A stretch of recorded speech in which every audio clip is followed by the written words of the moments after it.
Nagtugas ang dako nga kabudlayan sa tanan nga mga eskwelahan ang pagpatuman sang quarantine measures nga epekto sang COVID-19 pandemic. Tanan na mag-uhan, pero kinahanglan nga mag-adjust. Parehos na lamang sang kolehiyo San Agustin Bacolod. Bangod hindi pa maka face-to-face ang mga estudyante kag manunudlo, ila nga gin-explore ang distance learning. Humalin sa nagligad nga tuig, ila ginhanas ang mga manunudlo para mangin epektibo ang online kag offline learning para sa mga estudyante. Came into our life. Actually, everything was brought to us screeching halt, and all the things that we're very much familiar with. So we were really shocked of the things that have been thrown to us. But fortunately, as an Agustina institution, we really did our best to prepare our students as well as our teachers for the situation. So far, the Augustinian community, particularly Colegio San Agustin Bacolod, was able to overcome all the difficulties that were brought about by COVID-19. Actually, most of our students really opted for online learning.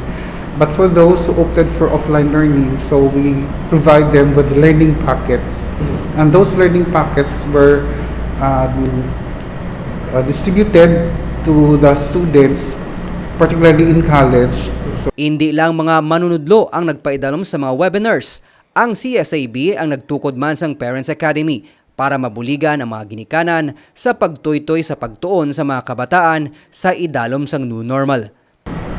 We subscribe to a learning management system. No? For college, we subscribe to NEU LMS, and for the basic education department, we subscribe to Schoology.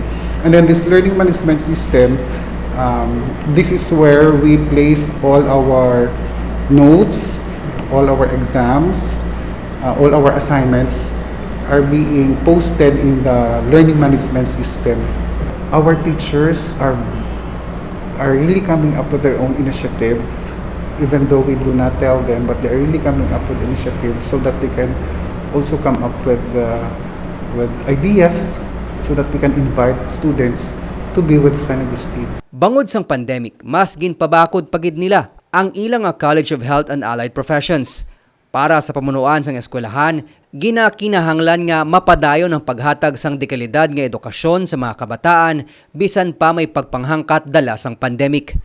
CHED is also coming up with a policy that would give us a way of having a limited face-to-face classes. But actually the requirements actually are very stringent in a way, because I know they're also thinking of the health of our students. You mean sa tertiary? And I hope we're going to survive. Everybody will survive this. And I do hope that everybody will be fully vaccinated so that we can have our face-to-face classes in the near future. Pinaagiman sa bulig sang teknolohiya, nagapating Colegio San Agustin Bacolod nga masarangan sa mga school community ang anuman nga pagpanghangkat sa sistema sang edukasyon. Nico Delfin para sa DigiCast Negros.